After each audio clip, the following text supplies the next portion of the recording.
Hello students, आज हम start करने वाले हैं क्लास 12th फिजिक्स। तो बच्चों, सिलेबस स्टार्ट करने के पहले मैं आपको ये बता दूं, सारे बच्चों की ये प्रॉब्लम होती है कि वो चैप्टर पढ़ लेते हैं, यूनिट पढ़ लेते हैं, लेकिन उसके बाद उन्हें पता नहीं होता उन्होंने वो यूनिट क्यों पढ़ी है या उसमें उन्होंने जो टॉपिक्स पढ़े हैं वो क्यों पढ़े।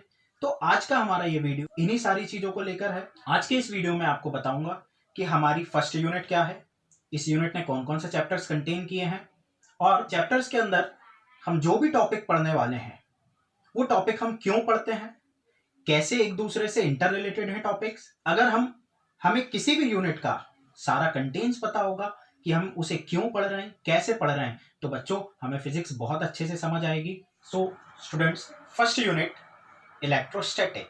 इलेक्ट्रोस्टैटिक के अंदर कौन कौन से टॉपिक्स आते हैं, कौन कौन से चैप्टर्स हैं इसके अंदर, अब हम इसके बारे में बात करते हैं। तो बच्चों, चैप्टर स्टार्ट करने के पहले मैं आपको यूनिट के बारे में बता देता हूं।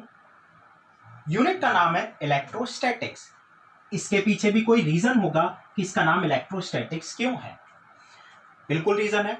इलेक्ट्रोस्टैटिक ग्रीक लैंग्वेज का एक वर्ड है जो दो वर्ड्स के कॉम्बिनेशन से मिलकर बना है। First electro and second statics. बच्चों, इलेक्ट्रो मीन्स होता है चार्जेस, स्टैटिक्स मीन्स होता है at rest. Where charges is at rest called electrostatics. इस यूनिट को हमने नाम दिया इलेक्ट्रोस्टैटिक्स।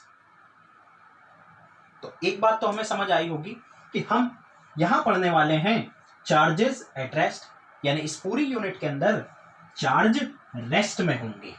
इलेक्ट्रोस्टैटिक्स दो चैप्टर कंटेन करती है।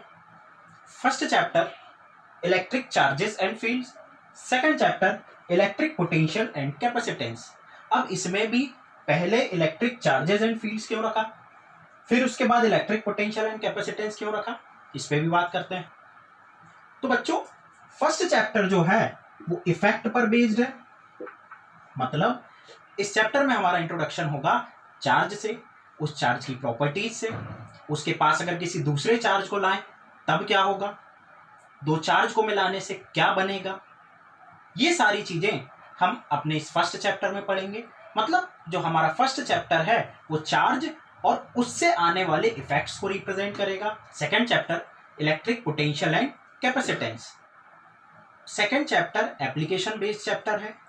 मींस फर्स्ट चैप्टर में हम जो कंपोनेंट्स पढ़ने वाले हैं उनका यहाँ हम एप्लीकेशन देखेंगे। सेकंड चैप्टर जिस समय हम स्टार्ट करेंगे उस समय मैं आपको इसके सारे कंटेंट्स बताऊंगा कौन कौन से हैं। अभी हम बात करेंगे केवल फर्स्ट चैप्टर की। यहाँ हम पढ़ने वाले हैं कि एक चार्ज क्या होता है, कैसे बॉडी को चार्ज किया जाता है, कौन कौन सी किसी चार्ज के अंदर प्रॉपर्टी होनी चाहिए या किसी चार्ज बॉडी के अंदर कौन कौन सी प्रॉपर्टीज होनी चाहिए, और चार्ज कितने टाइप्स के होते हैं।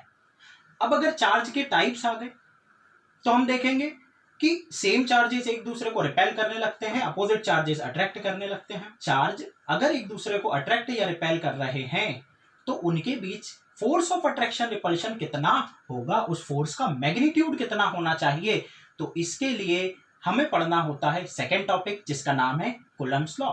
चार्जेस के बीच लगने वाले फोर्स को हम मेजर कर सकते हैं कूलम्ब्स लॉ से। कूलम्ब्स लॉ हमें इसका मैथमेटिकल एक्सप्रेशन देता है, ये बताता है कि वो फोर्स किन किन फैक्टर्स पे डिपेंड करता है। अब दो से ज्यादा चार्ज हो, अगर मल्टीपल चार्जेस हो, तो हमें पढ़ना होता है principle of superposition of charges.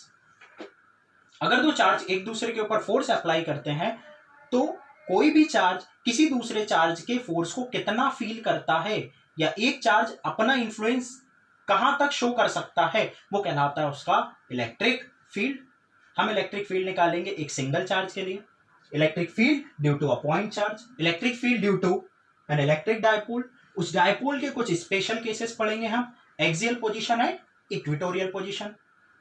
Next topic की तरफ बढ़ते हैं, torque on a dipole in electric field. Electric field एक दूसरे से मिले उस केस में क्या होता है वो पढ़ेंगे हम, electric torque on a dipole in electric field. Electric field को डिस्क्राइब करने के लिए हम पढ़ेंगे इलेक्ट्रिक फील्ड लाइंस। अब ये इलेक्ट्रिक फील्ड लाइंस होती तो इनविजिबल हैं, लेकिन ये कितनी होती हैं, इन्हें मेजर कैसे किया जाए, क्योंकि ये इनविजिबल है, लेकिन इन्हें हमें मेजर करना होता है, तो इसके लिए हम एक नई टर्म पढ़ते हैं जिसका नाम है इलेक्ट्रिक फ्लक्स। अब किसी बॉडी से पास होने वाले इलेक्ट्रिक फ्लक्स को मेजर करना है, किसी चार्ज बॉडी का इलेक्ट्रिक फ्लक्स मेजर करना है, तो इसके लिए हम पढ़ते हैं एक सिंपलेस्ट थ्योरम जिसका नाम है गॉस थ्योरम। लास्ट टॉपिक है इस चैप्टर का, एप्लीकेशंस ऑफ गॉस थ्योरम।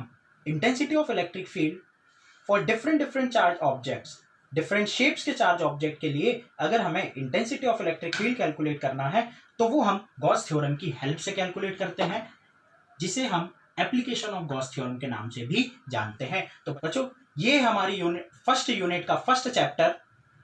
अगले वीडियो में हम स्टार्ट करेंगे first topic, electric charges. Thank you.